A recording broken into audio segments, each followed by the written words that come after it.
Welcome back to some professional Starcraft 2 from Asus ROG. I think ROG is Republic of Gamers. As soon as I said it, it felt a little weird. And we have two of the fan favorites. I want to point out what the other one's doing first, but it is, in the bottom right, the man, the myth, the Maru. You know him. You've known him for a long time. And you will continue to.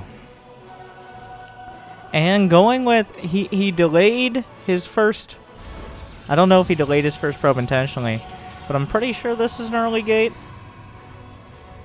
Actually, I take it back. I think he just started the game a couple seconds late, because these are played online, which is not a creative build. It's a, oh my god, the game loaded build. But, maybe a little overmatched. It's Team Liquid's Harstem.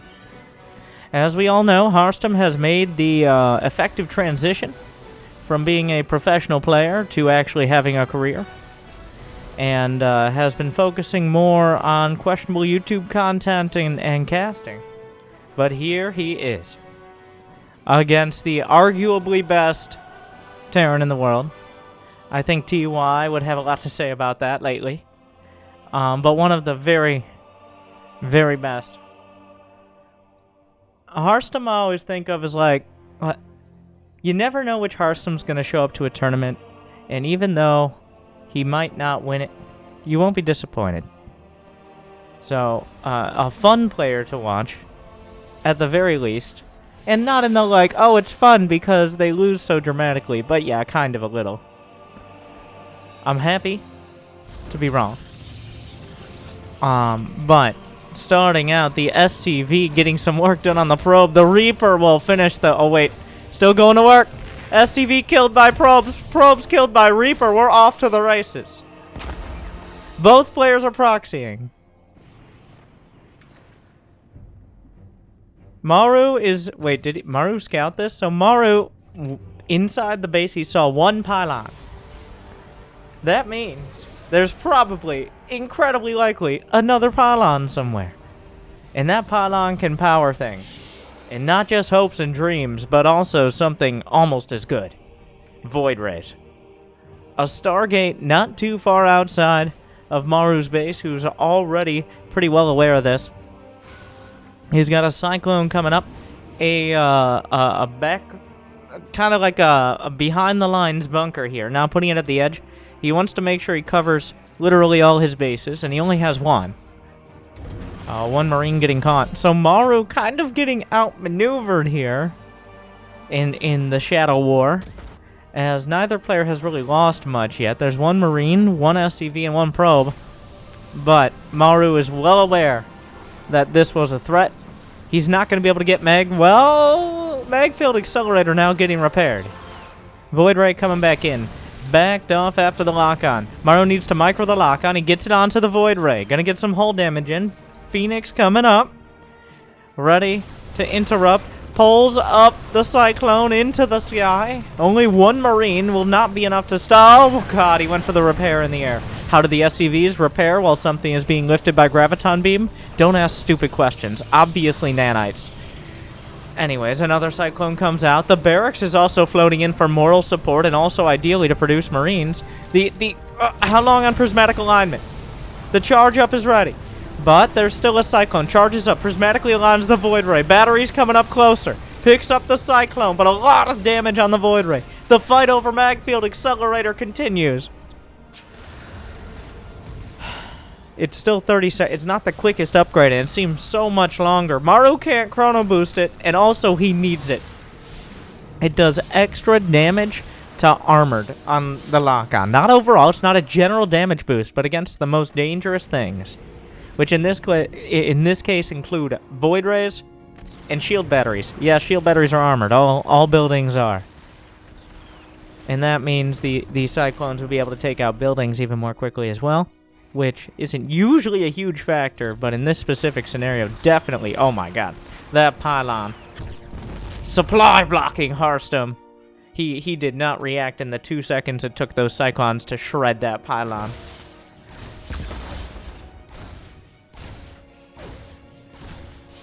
Reaper mostly scouting here. Not expecting any probe kills. A well-placed, and, well, the best he could do with the situation, shield battery. I was going to say well-placed, but the shield battery actually kind of blocks the pathing of 2 mineral patches. So not super ideal, but there's not too many gaps in the minerals to work around. 5 Phoenixes.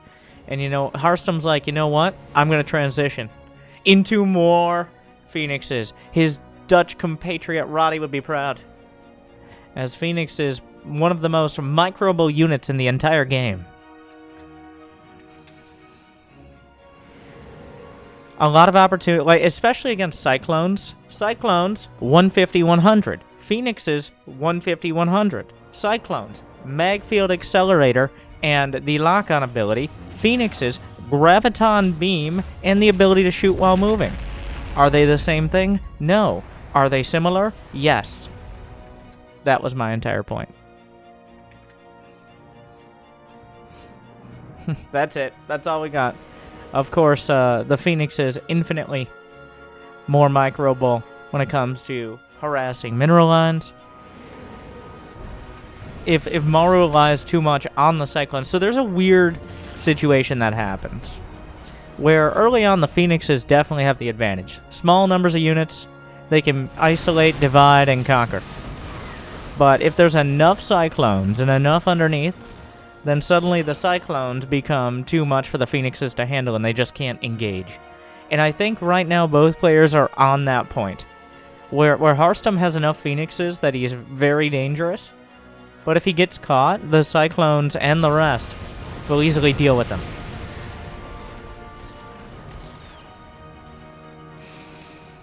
Still hasn't lost a Phoenix. Picking off some of Maru's units. Supplies even, worker counts not so much. Maru's down by 12. The income goes to Harstem. You see the mule shoring up some of the gap. And in fact, giving Maru the advantage temporarily.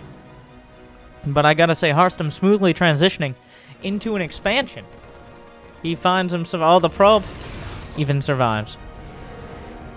He at no point felt vulnerable. He kind of preempted Maru's proxy racks by proxying a Stargate.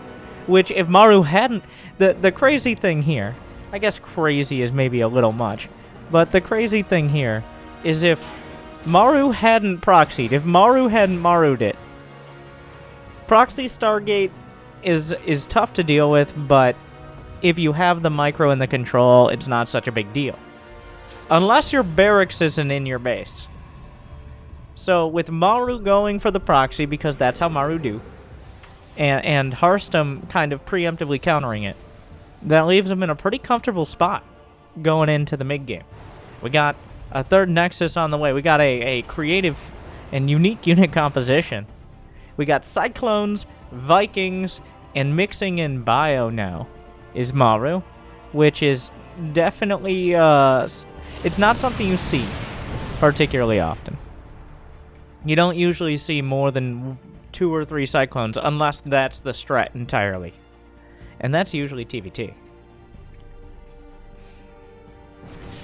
Phoenixes have lots of energy. Spot the third command center. Spot it's gonna be Bio. Pick off half a dozen and more SCVs. I'd call this an entire success, especially considering Harstem still hasn't lost a Phoenix and will not. As Maru, Harstem once again 1 step ahead of one of the best in the entire world. He knew, well, and by 1 step ahead, I was like, he knew that Maru would counterattack, or he knew he would try to cut off the Phoenixes as they try to escape. And he knew that because he has an observer, which is essentially map hacking. Shame on you, Harstem. You're supposed to just read tea leaves and Battle.net forums in order to figure out what Maru's going to do. And why Terran needs a buff.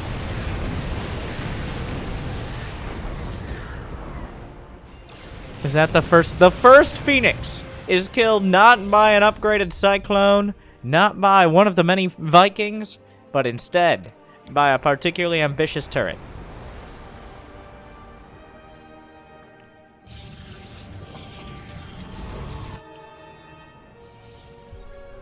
a scan. Harstem is walking into it, but he does need to get into position. This is a dangerous attack. The army supplies are in favor of Maru by a pretty significant margin. He's got +1 done. The lock-on Cyclones are not a non-threat to the Colossi. The tank's getting a lot of shots in. Down goes the only shield battery currently active. No shield battery overcharge until the next battery comes online. That's going to be critical. Harstem moves to intercept. Marines stim in.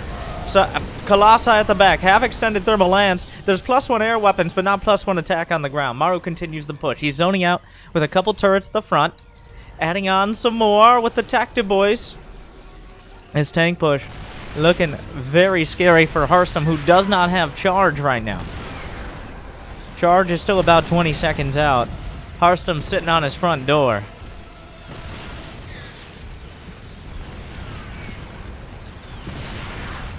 Zealots being warped in. 12 seconds on charge. Harstem holding. He is holding. The turret count is getting a little out of hand. Even if the Colossi do have the Zealots, they're going to have a lot of work to do. Can Harstem just give up this Nexus? Because we're getting to the point. Well, he decides no. The Marines in the back, zoning out for the tanks. Could easily take down the Phoenixes or just work through the charge lots. Harstem targeting the Marines to an extent, but Maru tearing through them.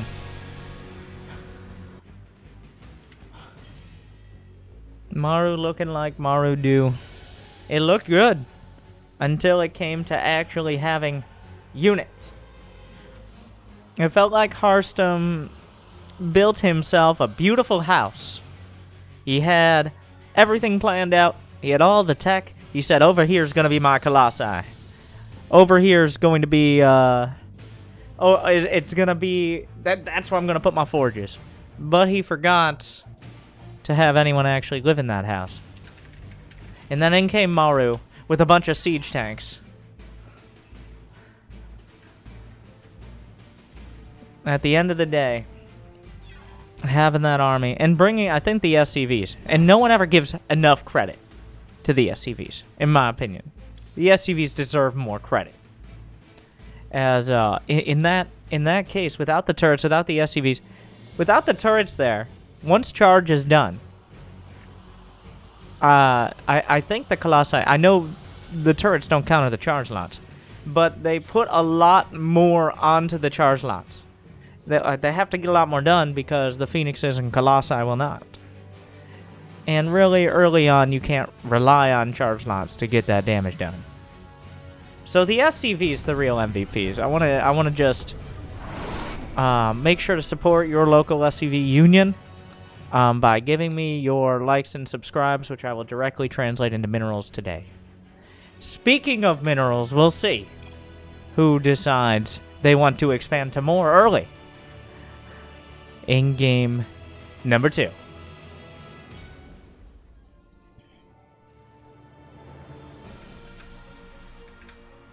Pillars of Gold. Harstem, I don't mind any of that game. It really felt like Harstem was doing great.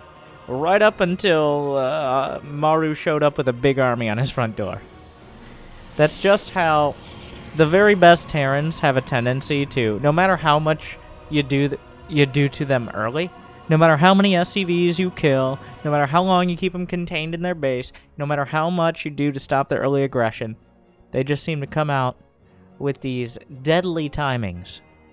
And if you're even 30 seconds late, like if charge was 30 seconds earlier, if +1 attack was 30 seconds earlier, it's both the longest and the shortest time.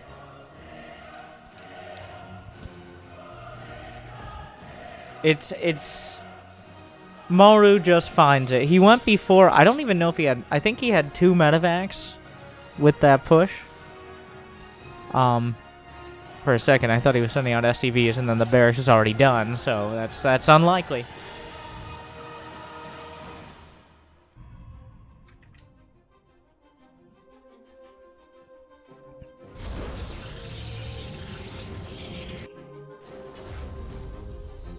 Command Center. This map has a ramp leading up to the natural, which usually means that players will play more defensive.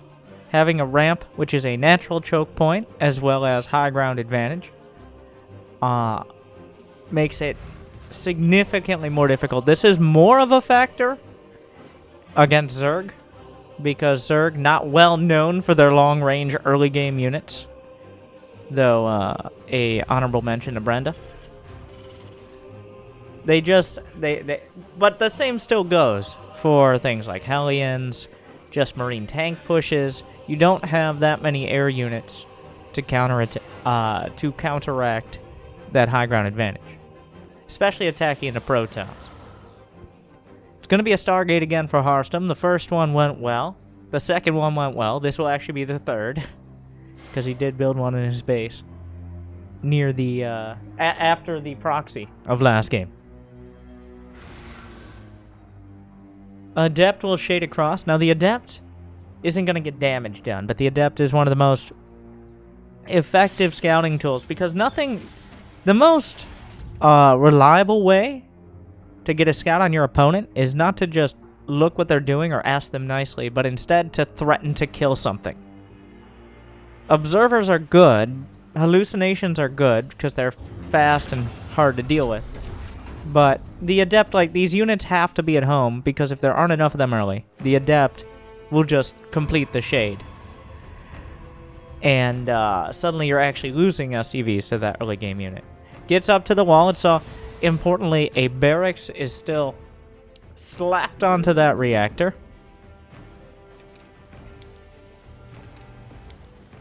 Sometimes you will see a transition into factory for those Hellions. Sometimes you might be able to see what's behind the wall, though, unless you complete the shade, that's unlikely. Maru, this is not unintentional, by the way, what Maru has done.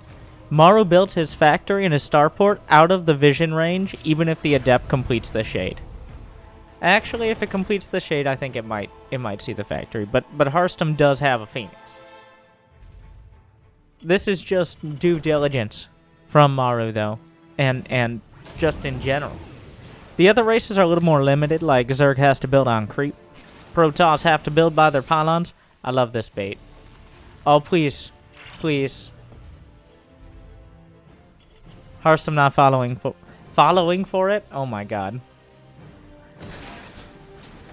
Harstem not falling for it. I like to put 2 Marines on top of the Widow Mines. Just make it like something that you gotta bait the hook. Because he saw the Widow Mines. He knows this is coming. So, like, you gotta find a way to get the damage done.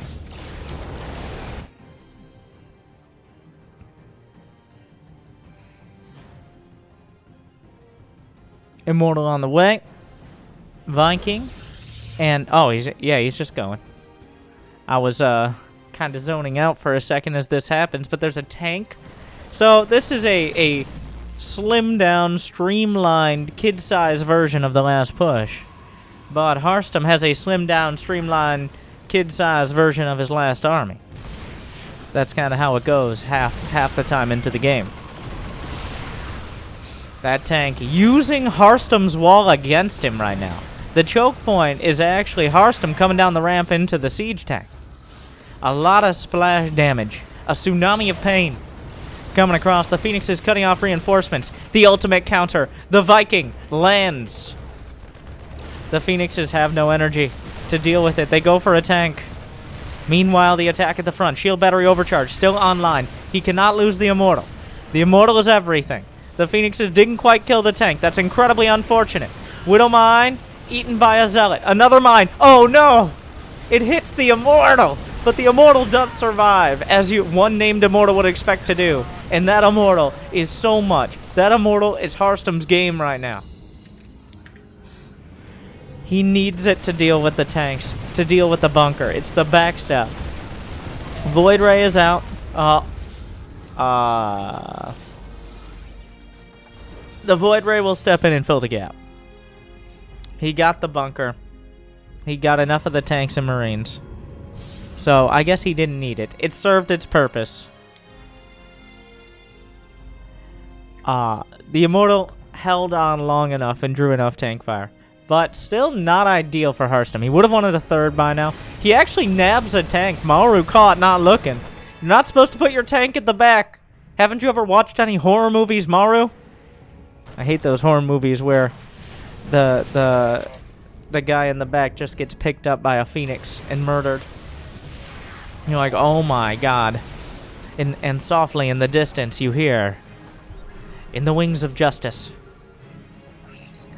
Or on the wings of justice, actually, would make more sense. The Vikings dueling with the Phoenixes. They win heads up, but of course, there's a lot more underneath.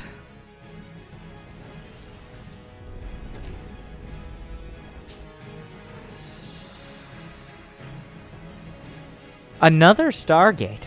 Harstem. Harstem. Harstem. Harstem. Harstem. Harstem. Is what I have to say about that. Once again, going with the double star Phoenix.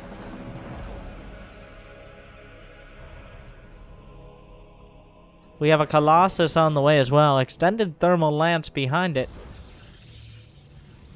A Forge coming up. He's gonna go... This is... It's essentially the same as last game. It's gonna be a little... Maru has a better economy, but his tech is a little later, because he committed to a push earlier. So he's not gonna have... quite as much. I see that, and then I look at this, and it looks like a lot. There's no charge on the way. Does he even have a Twilight Council? He just doesn't have a Twilight. It's going to be more... This time it's more Phoenixes and more Colossi. He's doubling down on his important units. He's got 2 shield batteries even, which is arguably the most important unit. Catches some reinforcements. This reminds me of like a Zerg game. The Viking on the ground, walks away. Almost got away with it. If it weren't for those meddling Phoenixes. Maru comes back, kind of dumbfounded as to what just happened, realizing that, yes, landed Vikings are not as heavy as his mother. And why am I insulting Maru's mother specifically? Your mother, dear viewer. Landed Vikings are not quite that heavy, so therefore can be lifted. Let us be clear.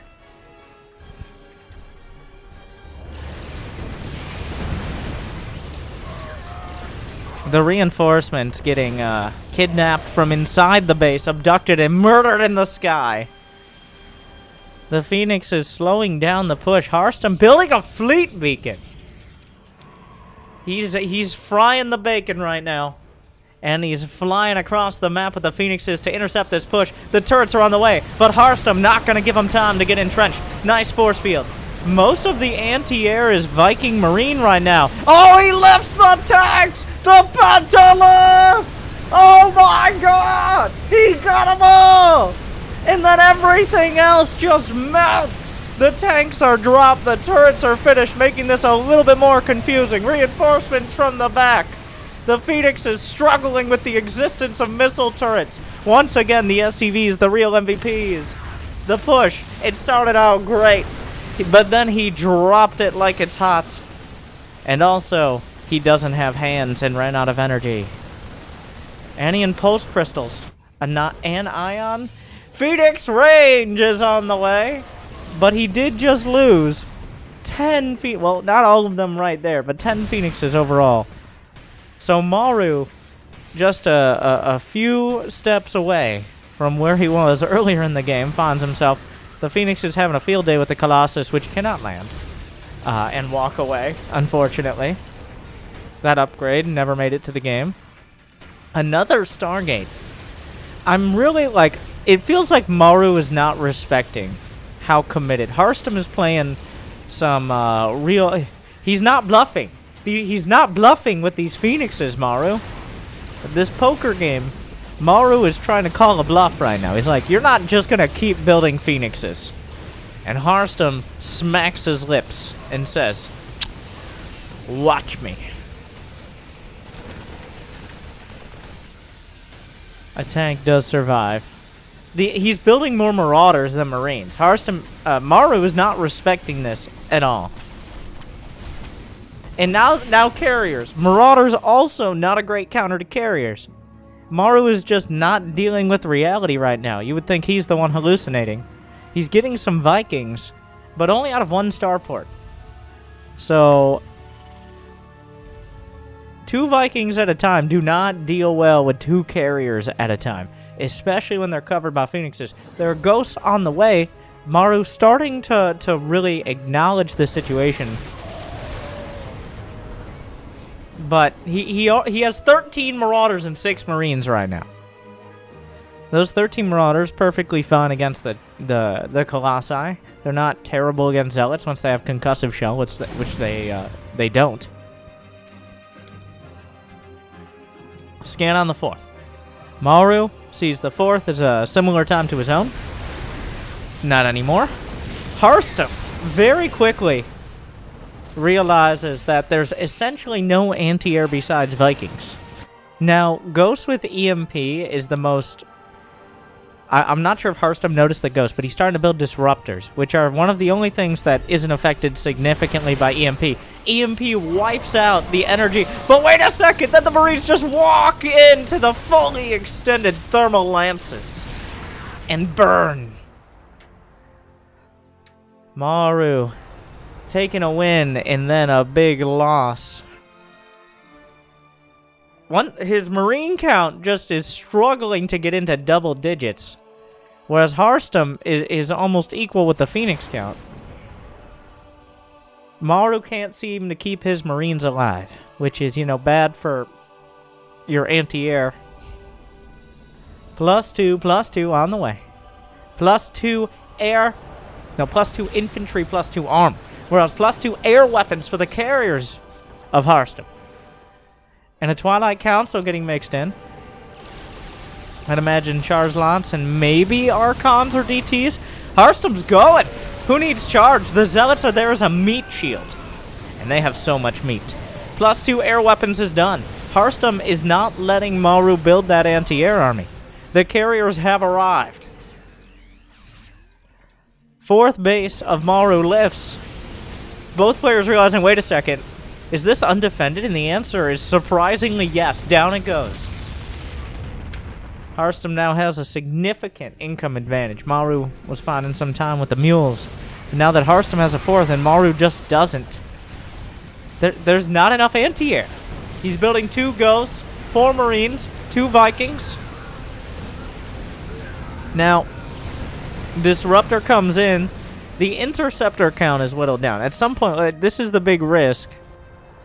When you don't have that many carriers, they can kind of just kill all your interceptors. And that's a bit of what's happening now. The Disruptors, though, a constant danger. He fires a shot. Maru, beautiful split. Goes right through. Another Disruptor in the back. Holding on to it. Another shot. Finds its mark to an extent. But the Interceptor count is dipping. The anti-air is dipping. Maru recognizes another Disruptor comes in. There's not that many Marines, but there's next to no Interceptors. The Marauders underneath don't have Concussive Shell. Fires a shot, somehow splits underneath the shadow of the carriers. Just Ghosts versus carriers. What is going on? He's killing the Interceptors. EMP hits the... I think it hit a Ghost. The Ghosts take down the carriers. The carriers will finish off one last Ghost in one of the weirdest and most even fights that could have possibly happened. Harstem ran out of Interceptors and ran out of Disruptor shots. But Maru almost ran out of anti-air. Almost all the Marines died, leaving him with just Ghosts, and now he has... Oh my god! It's a disaster! Maru, on tenuous footing, actually was able to hold in that fight, and then Harstem comes in with the one casual Disruptor. Just waltzes in and kills more than all the Disruptor shots in the last battle combined. And suddenly, now the problem is, if you don't kill the carriers, eventually they rebuild their Interceptors, assuming that the Protoss has the budget for it. They are a rich man's unit, as each Interceptor costing 15 minerals apiece. So the carrier being 350 minerals is just the beginning. EMPs. Those Interceptors just evaporated. Maru, that Ghost, feeling very unlucky. Another couple Ghosts. He's killed 15 so far. Another shot. Airball. A recall coming through. Goes for the Ruptors. I like that. He realizes that he should go for the recalled units because he'll get the ones that weren't, no matter what. Maru once again finds an opportunity. Loses a couple key units, but he picks up a carrier or two and some disruptors. More coming out.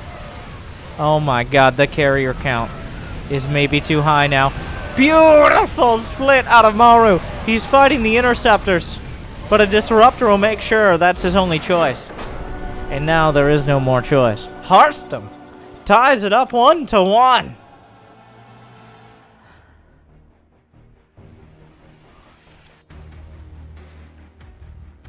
Maru, I think, had like 3 or 4 minutes of coping with reality in that game. Like, you're not supposed... That's illegal, Harstem.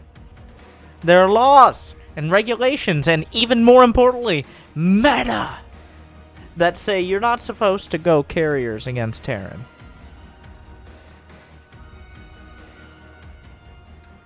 But Harstem seems to not care. Will he go Stargate? Like, Maru, you need multiple starports. Or maybe Widowmine. Like, going one starport against someone who has multiple Stargates in Starcraft. Like, it's not gonna pay. It's a delaying tactic at best. You're hoping they make a mistake. At some point, and this has been true since 1998, there will be too many carriers. Asterisk. But that was definitely an example of Terran on a timer. And now, Jimmy, can we go into... What do you mean there was a patch for co-op and now... I thought they weren't fixing this game anymore. What do you mean that's not what it meant at all? Moving on.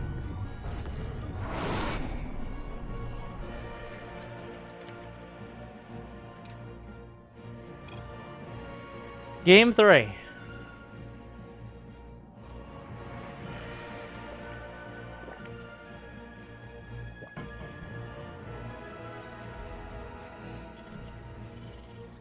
Maru. That's him right there. That's what he looks like. And of course, Harstem.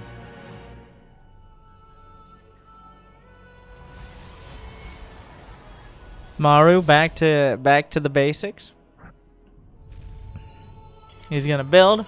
He's won 100% of the games. He hasn't built a barracks in his base.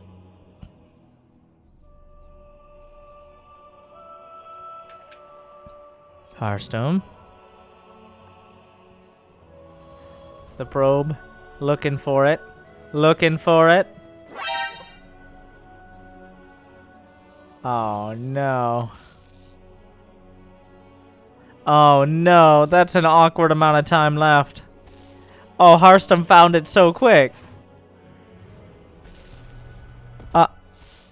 Maru really trying to coerce that SCV into doing what he needs it to do. Oh, no. This is a disaster for Maru. He's sending another SCV. But...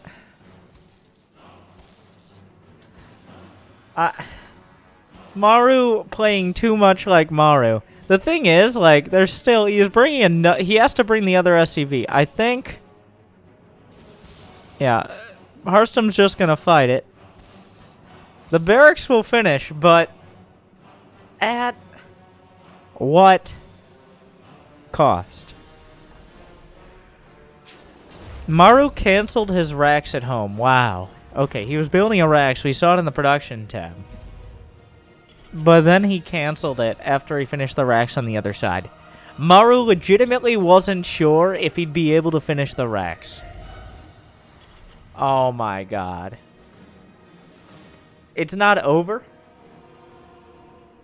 But it's not a good start. And of course, this is where we do the superhero, like, inspirational speech of, if anyone can come back from this, it is Proxy Man himself, Maru.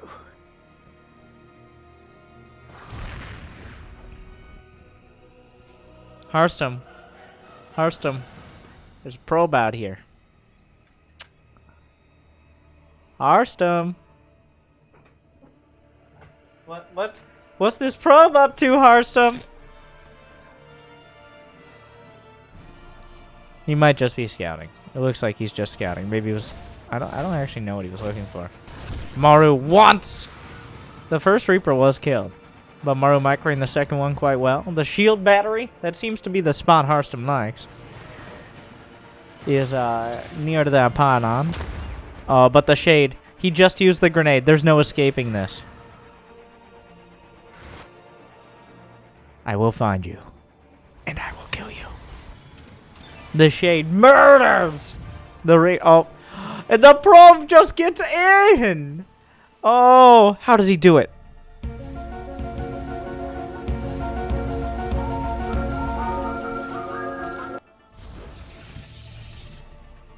He just walked in. He saw the starport, which, while it's not surprising, confirms a lot. He saw the third CC. Teleport successful. Oh no. He saw everything. Yeah, like Harstem decides he's going Cyclone. I'll go Phoenix. Honestly, both games, even the one he lost, I don't think the Phoenixes were a bad choice. I think he lost too many Phoenixes. To make it a great choice. But this is a great spot. Like, Harstem has plenty of probes. He's looking good. Now, the one thing he's missing is a third base. He needs to keep control of Maru. He needs to make sure that he doesn't get that 3cc, or at least land the third cc too early on. The Phoenixes will start putting some pressure on. Now, a big thing... Oh my god. It's happening. It's happening! He's going back! Maru's taking us to McDonald's.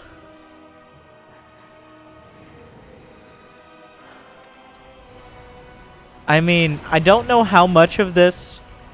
Well, if Harstem's gonna play Protoss mech, Maru might as well play Terran mech. A good old classic big mech play.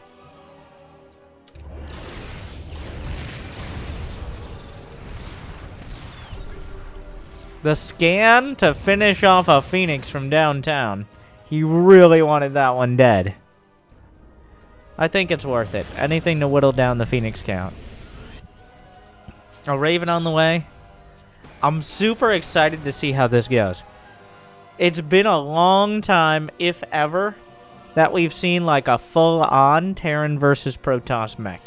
What do I mean Protoss mech? Robo and Stargate, mostly. Though some Stalkers and Sentries and Probes are technically mechanical units. But Colossus, Phoenix, and then I'd imagine it's going to be Immortals and Carriers once he figures out what he's up against. Well, we'll have to see. Because another style of Protoss against the mech play is just hit them with dozens of charge lots before they can really get production up. Because one thing mech lacks is a lot of those filler units. Or if this was Age of Empires, trash units, like Marines. And anything that just costs minerals to fill the gap. And buffer for your key units like tanks and... Mostly tanks. Let's be honest. Mostly tanks. But because factories cost 100 gas apiece, it slows down just, obviously, your production of those key units. The same does go for Protoss. All their advanced production facilities cost 100 gas apiece. Stargate's 150. So, and there it is. It's happening. All right, it's almost. Maru scanning. He just scanned less than a minute ago, and he scans again. He's gonna see a fleet beacon, a Robo Bay, and another Stargate.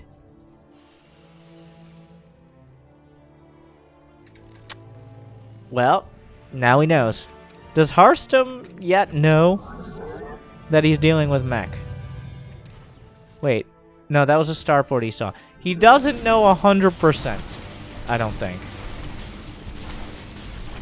Like, seeing tanks and cyclones early doesn't necessarily mean... Okay, now he does. Now he knows. A carrier's on the way. I mean, there's not much you can change at this point. You've already invested in so much.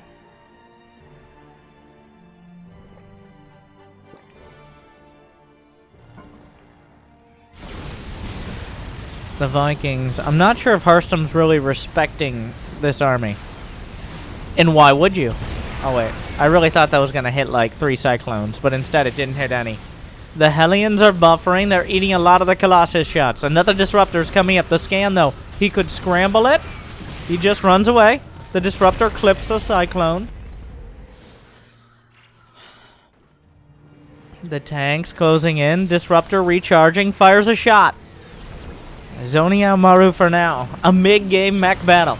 A few charge launch thrown into the fray. And by charge, I mean slow zealots. Very sad. The armories are done, which requires detection to deal with these mines.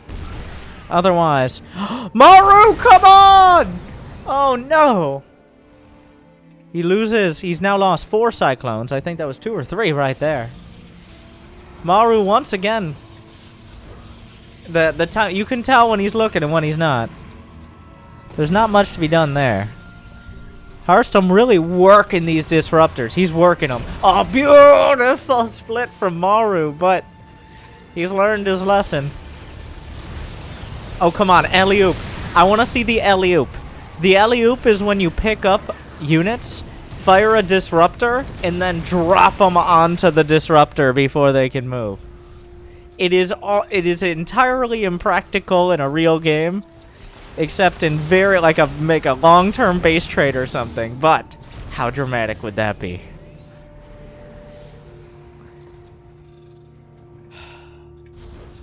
I'm zoomed out. I can't zoom out anymore. This battle's gonna be fought all over this.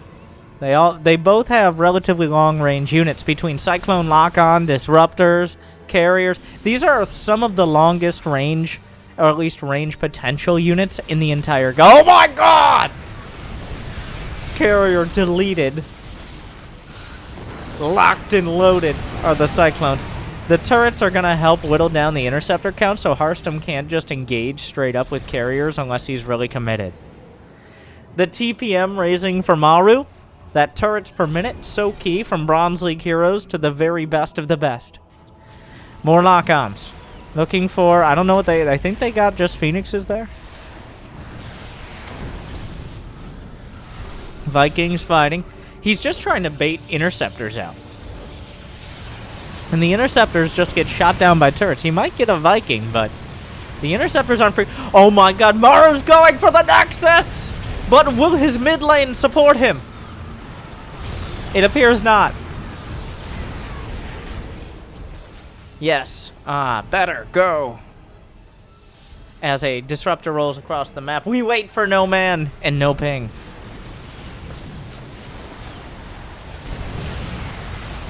Oh, the Whittle Mines work both ways. They don't discriminate except against other Whittle Mines, and the Cyclones getting bruised by them as they get drawn in.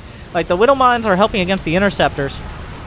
And also, they're hitting the Cyclones in the air as the Interceptors are hit by the mines. But Harstem holding the line. But wait! Hellions in the mineral lines. Harstem at 80 probes, but that number dipping precipitously. He's down to 13. He's down 13, not down to 13. That would be very different. Turrets starting to corner Harstem inside his own Nexus. We're getting to the moment of truth. 3 more carriers in production in the mail. They haven't been delivered yet, but they're about there. They're being chrono boosted. Well, one of them was. That's why it's done. Nearly max. These players still building up. The worker count still even. Maru tried his hand at a little bit of economic pressure, but it's all about this attack. He goes for the Nexus again. The rocks on the right side are making things tough. The splash damage from both sides coming out. What a ridiculous exchange. The carriers versus the Vikings versus the Whittle Mines versus the Vikings, but also versus the Interceptors. It's hard to tell who they're working against more. I'm not sure if these Widow Mines are helping Maru or hurting him more. The carrier micro! I'm not sure if it was necessary or helpful, but there was definitely some carrier micro in there. Harstem doesn't really have detection, but disruptors will hit the Widow Mines all the same. The disruptor count is down to 2. I didn't realize so many disruptors got sniped throughout this. He's lost 8 of them. Another one. But the battery versus the lock-ons. The lock-ons win this round. Harstem scratched out the base to the left side, but no. Down go the probes.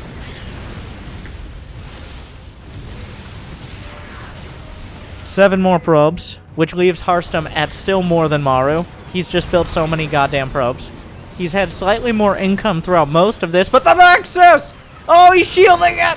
He went for the save. He didn't recognize how quickly it was going down, and Maru finally finds the Nexus snipe. His team asks for a forfeit, but Harstem decides against it. We're at 200 supply. Come on, group up. Widow Mine starting to get real close. Quite a cinematic tank push here from Maru. It's not over. Harstem still has plenty of income. That's going to help Maru out for sure, who's established. We haven't even looked at his side of the map for a while, as all the pressure's been at the front. He's got 4 bases going on 5, mining comfortably. He's got 3-3 on the way for his mech. Plus 3 weapons nearly complete. Ship weapons are a separate upgrade, but they share the armor. More disruptor shots, finding Widow Mines, clearing them up. An Oracle for Revelation would be pretty helpful right now, just to keep tabs on the Widow Mines and help against the army. Couple disruptor shots fired out. Find some mines, find some clones. The Dorito dusted carriers will recover. Maru's still just sitting on his front lawn, angrily locking on to one thing or another. Another anti-armor missile. Only finds a handful of carriers, but carriers are pretty expensive. Down goes the anything in front. Is this it? Is it happening? A Dorito dust all over the top, shredding the armor. The Cyclones don't really care about it. I don't know, maybe he thought this would intimidate him. Harstem clears it, but Maru takes a Nexus in turn. So while Harstem might win the battle, Maru still has an opportunity to win the war. The Widow Mines get cleared up just in time before they recharge. Another round coming out. They get their shots off, but the Disruptor finishes them for good. 4 carriers at a time. 2 Disruptors. Harstem still maxed. Maru very much not. The units lost. The resources lost. And the gas. In favor of Harstem. But at some point, if you can't actually mine, you can't fund this sort of army. But he's rebuilt. A Nexus is only 400 minerals, as dramatic and iconic as it is. 400 minerals is barely a carrier, and it's less than a carrier plus its interceptors. So, it's not that hard to replace. The turrets. Does he have high-sec auto-tracking? No. Does he have Neo-Steel armor? No. The Cyclone's looking for an opportunity, but Harstem has boiled it down to just the good units. He's got a Colossus, he's got carriers, and he's got disruptors. Pure mech. And he's meching it happen right now. Going for the factory. I mean, Harstem not making this mistake of diving on bases here. Maru's struggling to field a maxed out army. He's not going to do so. He's going for the economy again. Harstem can just recall if he needs to, but there are carriers here, and shield battery overcharge will hold. Even out healing the lock-on. Down goes another base. And oh my god, come on, give it to me, Harstem. No, the SCVs! Oh, disruptor shots, lock-ons! Maru getting close! The Vikings overrunning the top, leaving us in one of the most awkward scenarios where the Vikings might want to land. Wait, what am I watching? What is happening? What is this madness?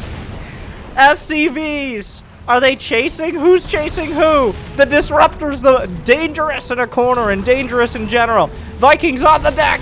Disruptors finding a whole lot of parting shots. The Martyrdom perk looking real good right now for Harstem. He does lose many of his Disruptors, but he exacts a heavy price. What? What are you doing here? Go away! Well, he goes away. What is going on? How is this? What is this? The boy SCVs, the real MVPs of this series. No fear. Oh, some fear.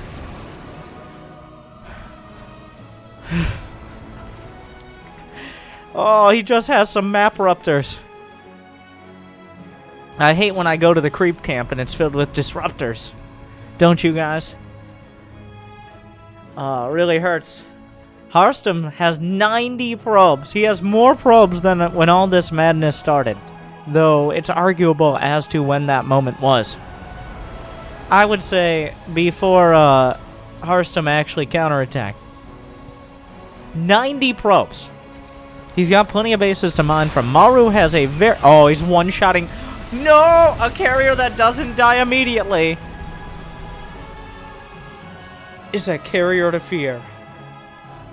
The shield batteries will be more than enough. Even one with overcharge. There are adepts, zealots, Harstem, narrowing down the bases Maru could be at. Cyclones, is there blink for these stalkers that he's mixed in? He's trying to out-heal. Going from downtown. Maru wants the base, but at what cost? Is losing 3-4 Cyclones for a Nexus at this stage worth it? I think Maru's getting kind of desperate. Maru is getting desperate because Harstem right now is in control of this game. That is a lot of Vikings. That's a Scandinavia of Vikings right there. He has 18. They have +1 ship weapons and +3 armor. Just knocking down carriers. Harstem says, I need to go bigger. So he brings in your mothership. The Stalkers are mostly there to make it so the Vikings don't have free reign. The Stalkers don't have any upgrades. They're just base Stalkers. They're not terrible.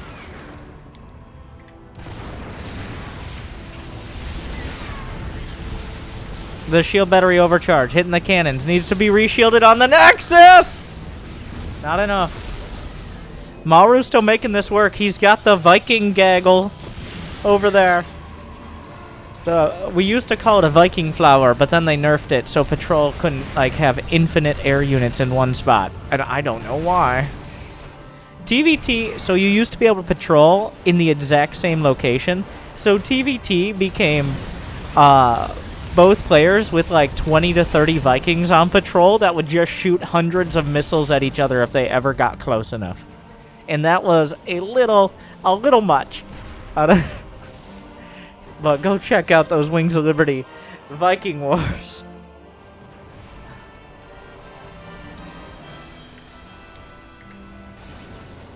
Here comes Maru.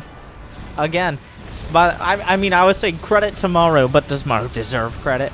We already know he's good. The Phoenixes are back to buffer for the Vikings and help against the clones. The Disruptors, 1 for 4 on connections. In this game, like, oh, what? What? The Stalkers seem to have killed an orbital. 3 orbitals have gone down. Maru's supply blocked, but here goes Harstem. He's losing so many of his probes. Those Stalkers just evaporate when confronted. They're shy creatures. What do you think? They blink so much. Meanwhile, Vikings and Cyclones looking around. Maru is actually ahead on supply. Harstem is spending so much. His army worth 4,300 gas right now. He's lost more gas than Maru has, which is starting to get concerning. There's the rich Vespine base in the center. Maru's army is starting to become less dependent on gas, whereas Harstem's is becoming more so. So that's a continued pressure point. 19 probes, 21 probes. Harstem dips under 50, where once there was near 100. That number dipping dramatically. The Nexus under fire, literally and figuratively. The shield battery overcharge, keeping it intact. But it looks like just barely going to be enough, and the probes are going to go down. And Maru really showing his stripes right now. Maru possibly has played the most games of professional StarCraft of any player in the history of StarCraft 2. In fact, I think that is likely. since he's played competitively non-stop since 2010 in GSL and plenty of international tournaments. He knows how to play the long game. Not just in strategy, but just physically. And Harstem right now is struggling to keep up. It kind of feels like this has slipped. Harstem had the lead. He had the supply, he had the economy. He just couldn't lay down a killing blow. The Viking count is so damn high. The TPM, the turrets, there are 20 turrets on the field. Another base burning. Same goes for Maru, but never base trade a Terran goes the saying, because they will fly away. And also their units are usually better suited to base trades. 58 probes slaughtered in the last minute. Oh my god. That's a real problem. Harstem still has near even army supply. Why are the SCVs? The refugee SCVs. Once again, Disruptor's looking for him. Disruptor's underneath the minerals. You can go through the minerals. Mine the minerals. Mine the minerals, SCVs. Come on. Escape. Get through. A time warp. They're mining through. It's too late. He notices at the last second. That was the most important part of this fight. The geological time on those rocks has ended no matter what sort of time warp. He works his way through. Oh, the battle continues. Zealot's trying to fight the probe count. Both players struggling economically, but only one player has mules. Oh no, that income switch does tell quite a story. The army supply as well. Somewhere this shifted. Maru reached out. And Harstem couldn't keep up. Multiple angles, multiple bases, all that counterattack play that he was doing before, finally finding some opportunities. Harstem's not out of it yet, but he does have 11 probes. Carriers, I may have mentioned, are a rich man's unit. Every interceptor costs 15 minerals apiece. That means right now, he has 64 interceptors. If he loses even half of them, that's a significant amount of minerals. The numbers don't lie, and they spell disaster for you. No, I wasn't going to pretend to do that, math. Come on. It's 1,600. Wait, no. You see, this is why we don't do math. It's too much! He finds the only base of oh my god. Maru just... I can't believe Maru kept that many SCVs there. Nobody's going to have workers. See, as soon as I try to do math, it's a disaster for everyone. 5, 3, 2... Wait, where are the last probes? They're mining gas! Go for the probes. Finish him, Maru. Knock him to 0. He needs Tempest. Tempests at least don't cost money to shoot.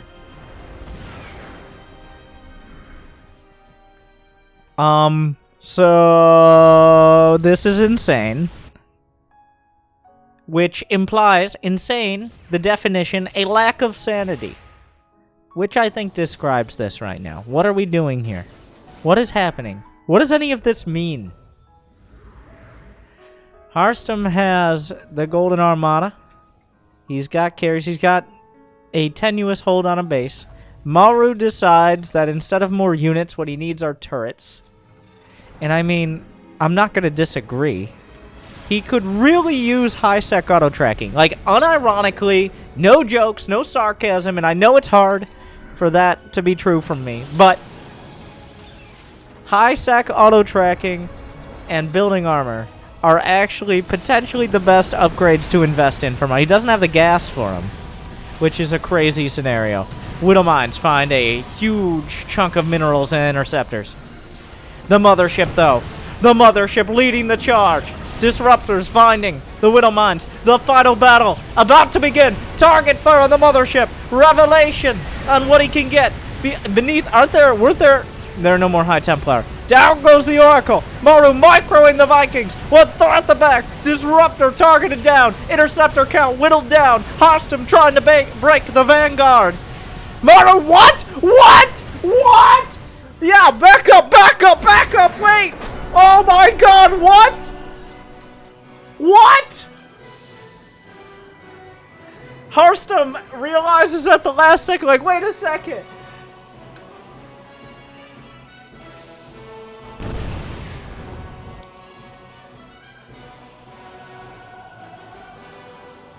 Maru doesn't have enough minerals for another command center. Oh my god. I don't think either player realized that was Maru's last CC until he was being revealed. Like, Maru was not playing like that was everything he had. Oh my god. Harstem, the knockout. And you might be like, well, why didn't Maru just play it out? Harstem still has cannons, shield batteries, and he still has some income with Phoenixes. Maru would have to kill all of his buildings with this army, which he can't even really repair. 1 Thor, 3 tanks, 16 mostly bruised Vikings, 3 Hellions, and a Widow Mine.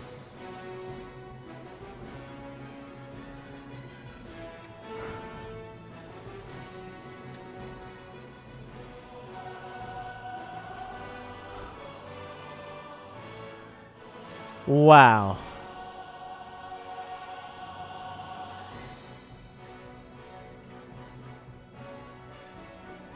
Well, that's not... It looked like... And well, that... Okay.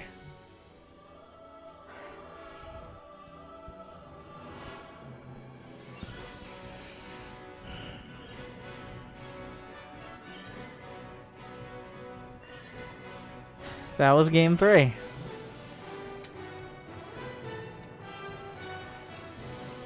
I feel like right up at the end, Harstem was fighting to see if he could actually win the battle. And it was looking kind of rough. I don't think Harstem wins that army battle. Like, he doesn't kill the Vikings, especially not underneath, like, with the turrets underneath. The Phoenixes can't do that much, for the same reason. If Maru has any mining, Harstem has lost. But then Maru has been revealed. You saw it at the very end. Harstem backed off. And at that same moment, Maru realized, oh, no. There's no way anyone realized that was his last command center. Like, 8 or 9 CCs died. It just always, you always just assume you have one more. Oh my god. But that was the last one.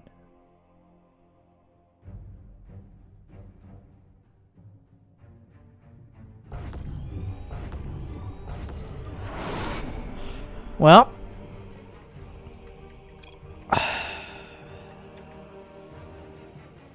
match point. Harstem up 2-1 against Maru. Maru is not... I think... Well, here's the issue. Despite the ending of that last game, I think Maru has kind of gotten a handle on the SKYTOSS. It took a couple games, but by the end of that one, it felt like he knew what he needed to do. It wasn't until later in the game, which is why it got so dramatic. But the heavy Vikings, with enough turrets to make sure you can't just get pressured constantly. And then, like, the direct counter is Vikings to carriers. You need, at some point, if they get enough Vikings, you need Storm. Which, Harstem got Storm. He had Templar with energy. They just, unfortunately, died before the dramatic last fight. Which wasn't even really the last fight.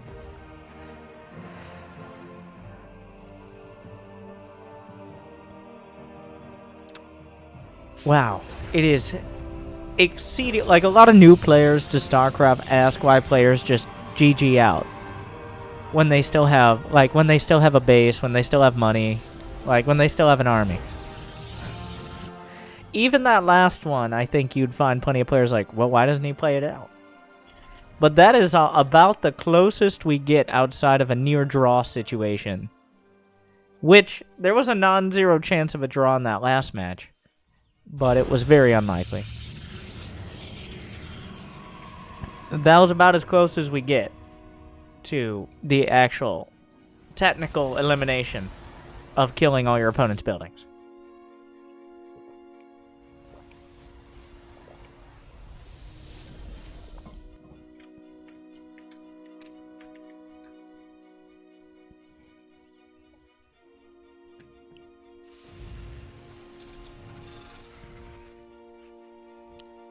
It's gonna be Stargate again.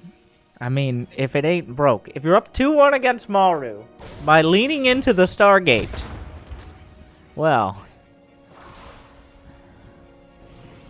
let's continue. I don't blame him for that at all. I'm not saying the Stargate, like, don't go Stargate because Maru knows how to counter it. No, no, no. There's a difference between knowing how to beat it and knowing how to handle it. And I think Maru has learned how to handle it. But the jury's still out on whether he knows how to beat it. Because the one game he did, game 1, Harstem wasn't going Stargate. He had kind of transitioned into ground. He had leaned off the Phoenixes and went for Colossi and Charge Launch, but never made it there. Can we talk? That was an... Oh my god.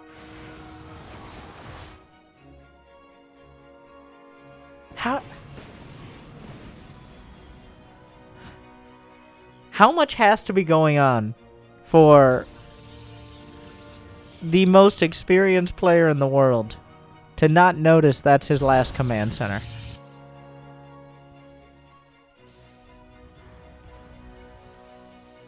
Wow. There's no way Maru noticed. Maru doesn't know, like, if he realizes that's his last command center, there's no way that he just, like, backs off to his turrets. You have to defend it. You have to try. Like, he played a little safer, like he had at least one more CC to bring up. Because usually you do. Worst comes to worst, you lift your main, your natural, even your third. But he had already done that. Or lost them.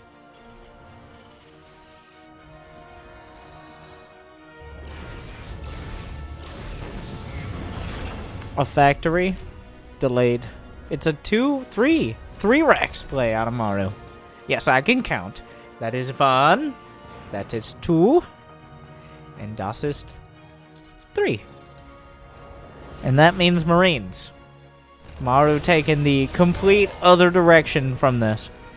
Instead of a heavy mech play, he's delayed the factory in favor of getting a 3rd CC and a lot of Marines.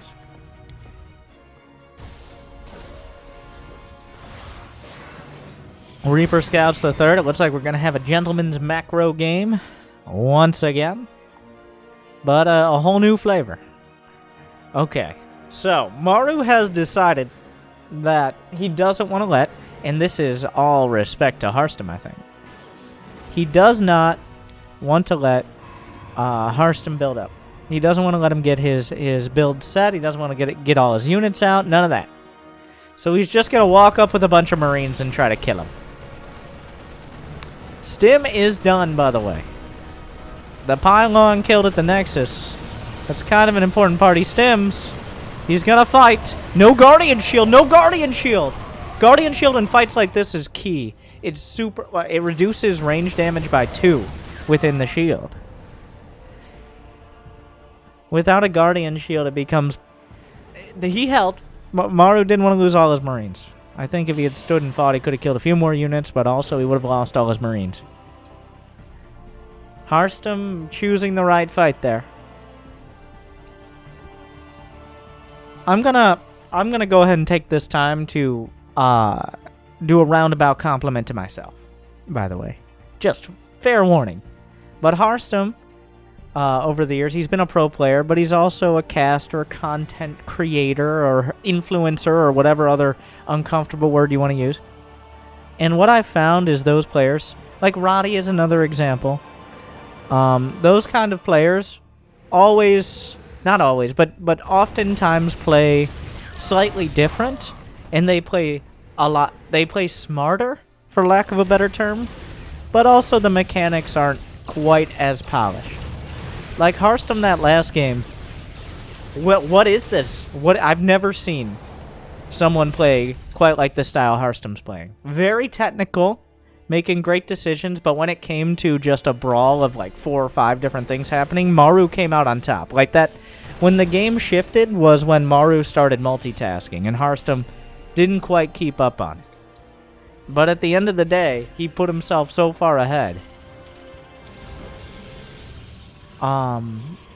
He put himself so far ahead that he ended up with the surprising victory. Maru, on the other hand, almost, and some players who are obviously TY. How am I missing the best and biggest example of all time? TY. TY is such a good macro player, he decided to cast GSL. Why? Not just because he thought it would be easier, but because he knew if he wins GSL and he also gets paid a salary for casting, he's macroing his bank account as well as he possibly could. He's multitasking better than any player ever has. He beat Maru and didn't have to cast the finals and still got paid for both. What a genius. TY, the best macro player in the history of StarCraft. I stand by this.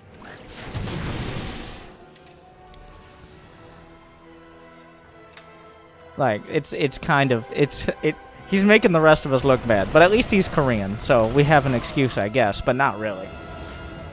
Not anymore.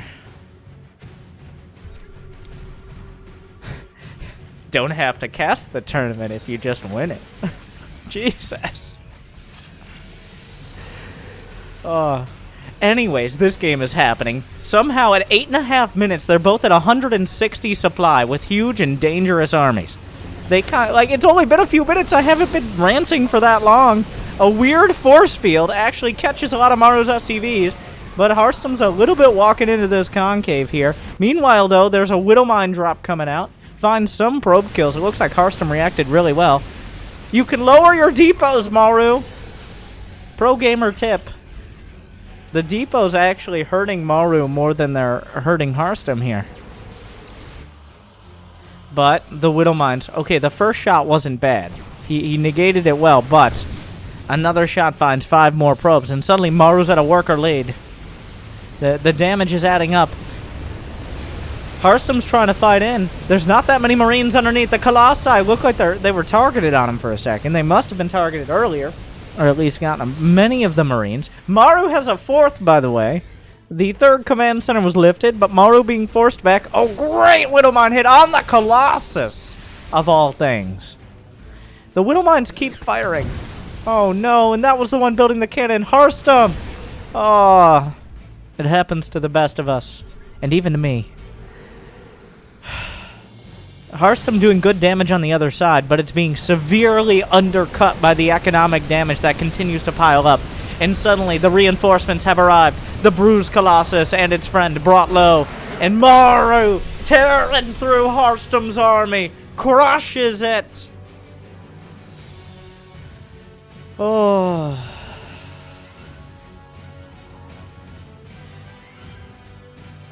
A classic Maru finish. I'm seeing a trend. Harstem leaning on the SKYTOSS, going full SKYTOSS. Win. Harstem trying to transition from Phoenixes into the ground. Loss. And everybody knows there can only be one reason for anything. So.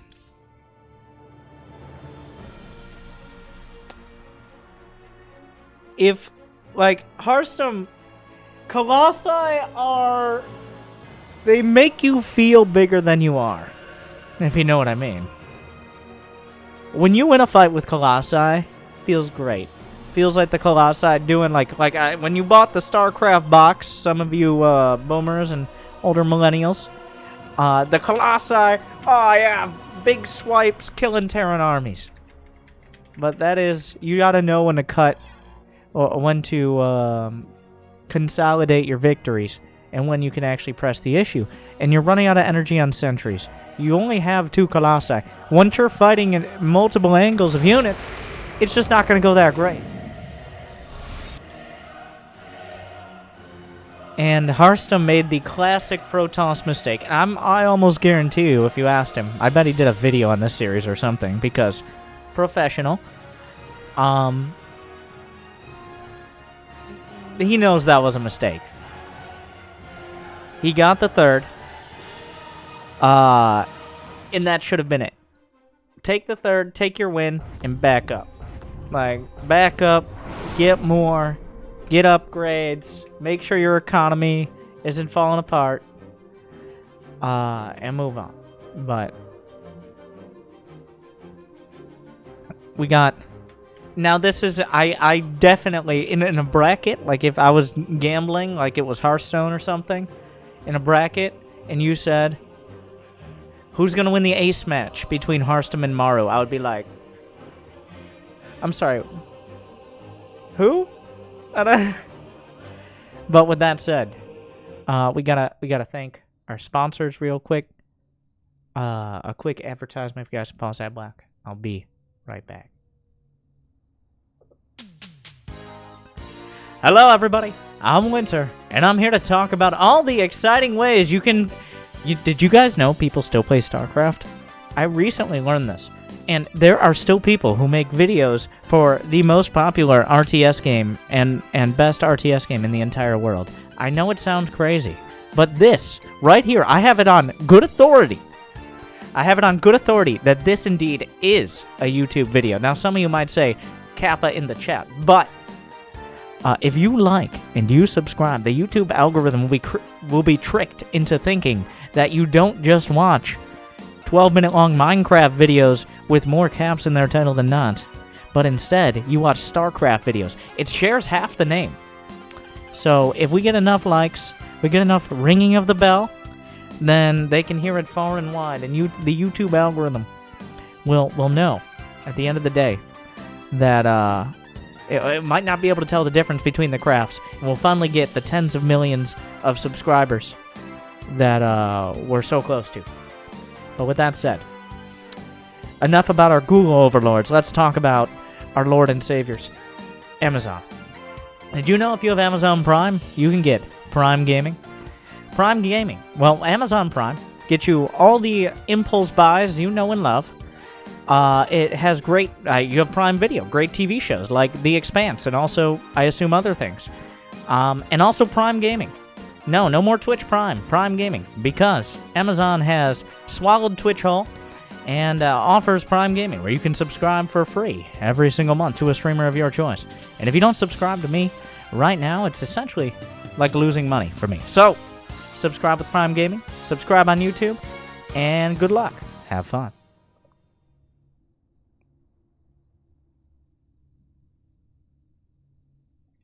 Thank you guys for sticking around.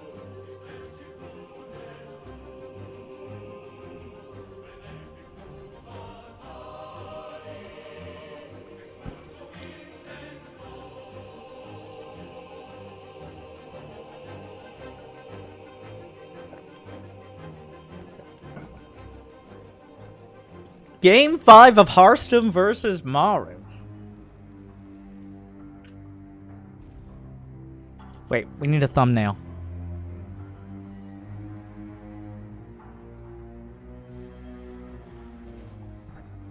Alright. Once again, something you would not expect, but happy to have. You might be like, that thumbnail will leave people confused. They won't know what to think. But they'll want to find out, and that's the point. Oh, I'm sorry.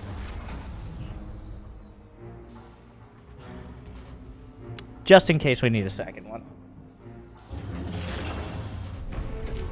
Have something to pick from.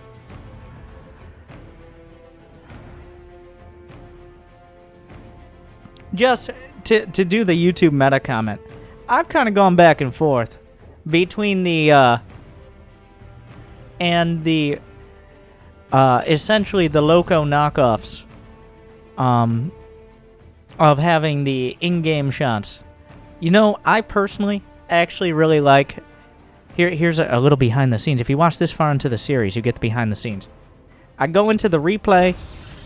Me and Jimmy, we deliberate. We pick a fun action scene that we think people will like and click on. And then we put some fancy words over the top. And boom, you got a thumbnail. But maybe we'll go back to the... But I actually really like...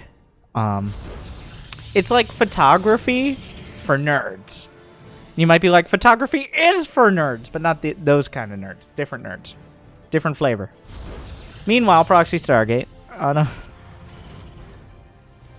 And also, can we talk about how good StarCraft 2 looks? No, not. It holds up. You look at some games from 2010 and before. There are RTS games coming out today. And just games in general that don't look as good as StarCraft 2 does today. I think it just really holds up. I might be pretty biased, but I think it hits that right amount of realism without having to be realistic.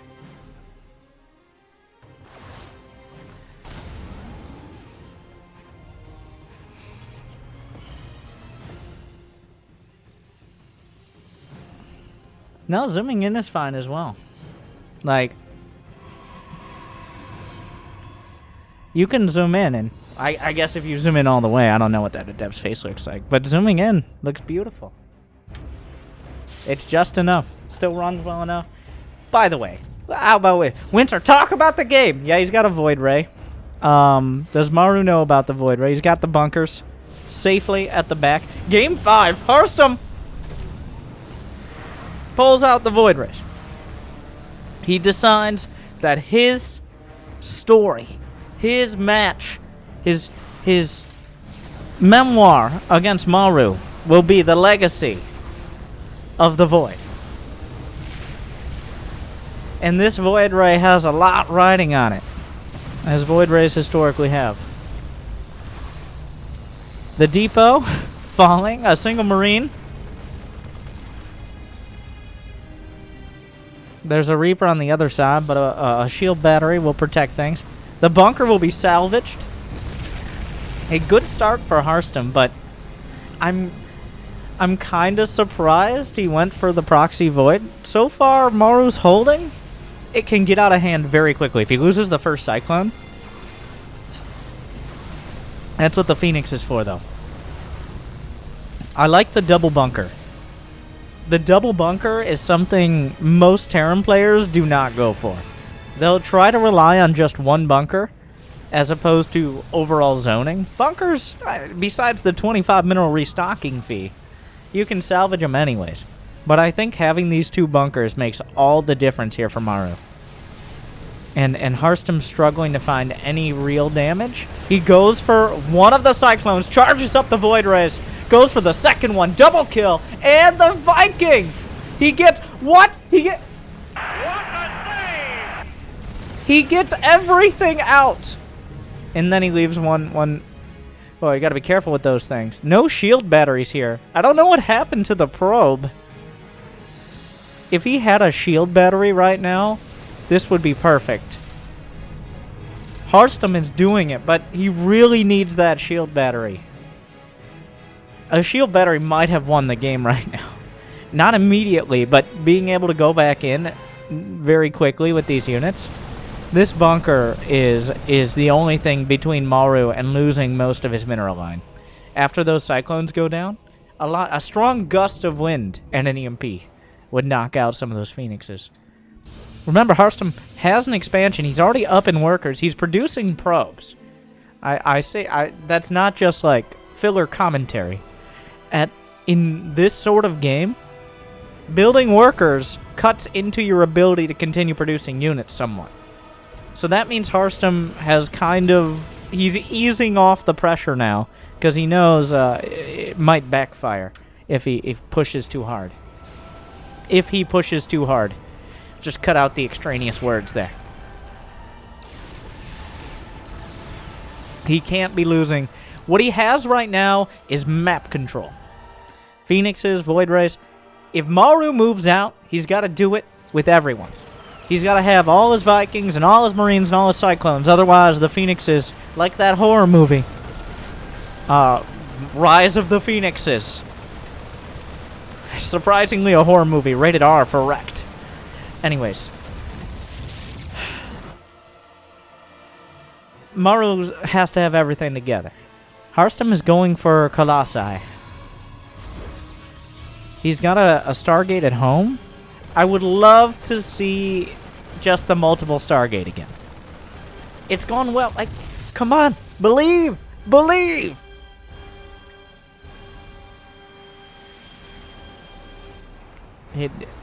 I think it is important to have Colossi, something to keep them at arm's reach. But the Stargates have been working so well for Harstem. It's so hard to make this call. It's an expensive call. And the Robo Bay is necessary here, but do you go for more Stargates, or does... He's tried and failed to field a solid ground army against Maru twice now. Third time's a charm. We'll see. Last game was very close, but still fragile.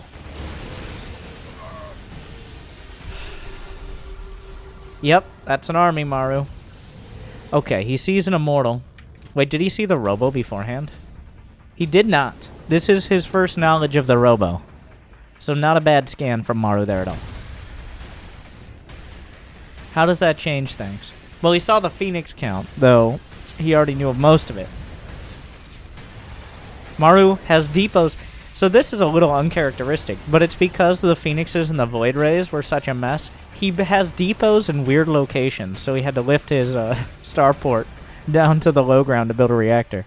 I guess it's a little safer that way as well. Hallucinated Phoenix comes in. We'll confirm this is bio. This is not mech again.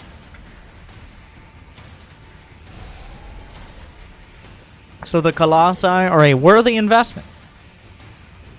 I think an Observer or Hallucinated Phoenix just got knocked out. Yeah, Hallucinated Phoenix.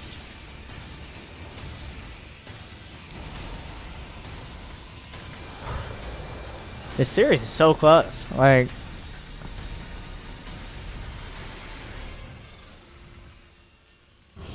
really surprised. I don't think Maru's playing badly. Let's make it clear, like... sometimes series are close because it's like, oh... what is Maru doing? Like, but no, Maru's playing really well. I just think he was a little off guard by, one, how well Harstem's playing, and two, the style. But if you get Maru in his wheelhouse, which is microing bio-armies and multitasking, he's hard to beat.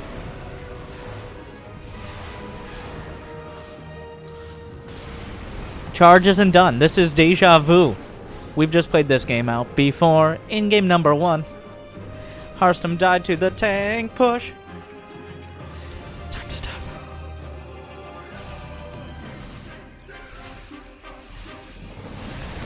Oh no. Oh no. 1, 2.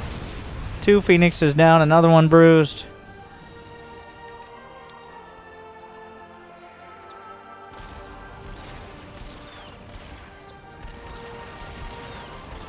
Charge will finish. Charge will finish. +1 will finish. Maru's already starting 2-2, but it's about unit composition here. Remember that Harstem has so many units that are not nearly as reliant on upgrades. He does, like, disruptors, don't really care much about upgrades. Colossi do, but mostly only weapons, because if they actually are getting hit, they're probably going to die anyways. Archons don't care about armor upgrades because they only have 10 HP to speak of. Shields, on the other hand, there's an argument to be made. So, It's all about keeping him zoned out. Oh my god, Phoenixes! Just tearing through the speed zone there. Speeding ticket for the Phoenixes. I don't know. I was trying to come up with something more clever, but then I was like, I used the tearing through, and now when I use the Terran through pun later on, it's not going to have the same dramatic effect. And not only because I've used it like 3 times.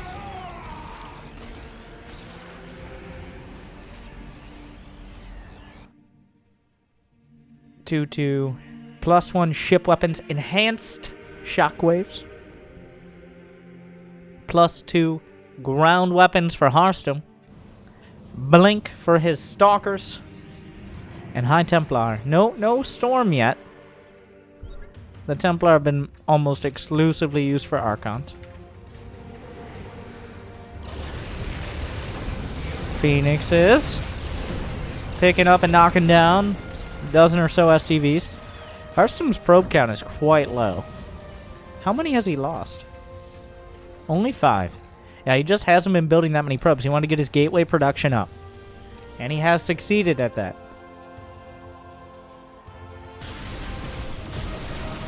+2 closing. This is almost an anti-timing right now. I don't know if Harstem's going to press the issue, but you don't want to attack into someone who just finished their upgrades right before you're done. Another thing I noticed, Harstem very, very diligent. Let's look at his vision. He sees almost everything. Essentially, he knows exactly where the army can and can't be. That's knowledge is power. Both sides maxed out. +2 attack. Not done yet for Harstem. You don't want to take this fight. Hallucinated Phoenix. Maru making an issue of it. Charge lots coming into the natural and into the third. Gonna press the issue, but if Harstem doesn't take advantage of it... No! The tanks knocking out half the disruptors. Another disruptor shot finds something of the mark. 10 SCVs. Harstem struggling to keep up on both sides. Maru as well, but disruptors are more important than zealots. Losing a few SCVs. Okay, not a few. 18 SCVs. 18. At first, like, losing 5 or 6 SCVs is not worth trading a few disruptors in a base, but 19 SCVs is starting to become significant. It's still bad to lose the Nexus. You really don't want to lose that Nexus. But he did get some economic damage done. It's not insignificant.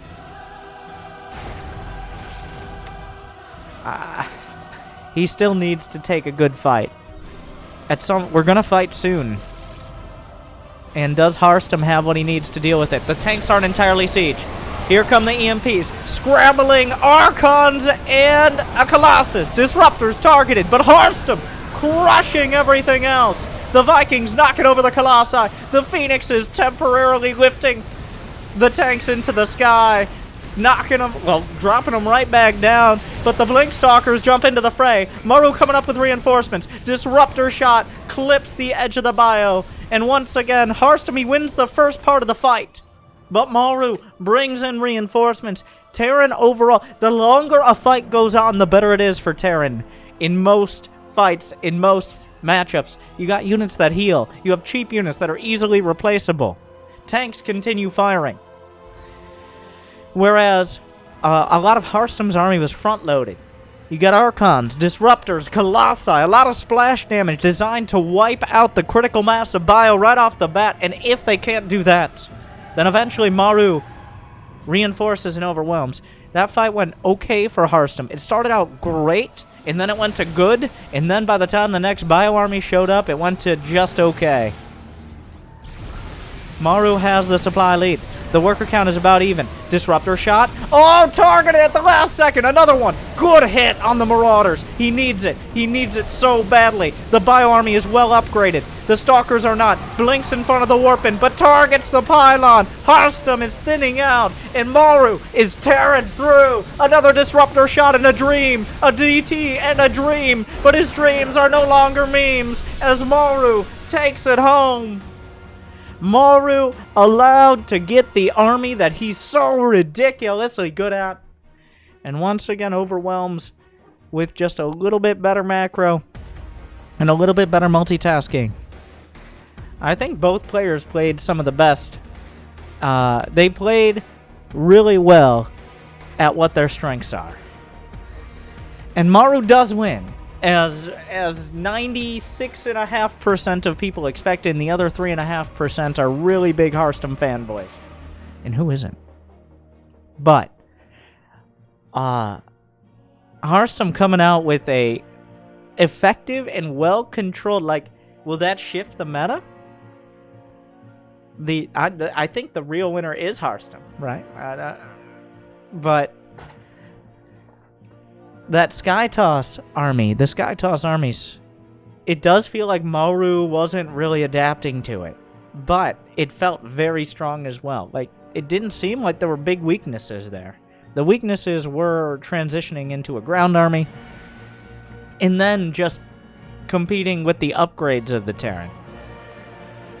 But Maru is pretty good at this game. And once again, comes out on top. Congratulations to Maru. Good effort for Harstem. Check them out. And check out Maru, usually in the finals of most tournaments. Check out these amazing videos before autoplay hopefully shows Harstem's whatever he did with this same series. We all wish we could be like TY or Harstem and make content out of our own games, but some of us just have to sit here and talk. So if you enjoyed that, like, subscribe, ring the bell. Say, wow, what a great thumbnail, Winter. You really put a lot of effort into that one. Good luck, and have fun.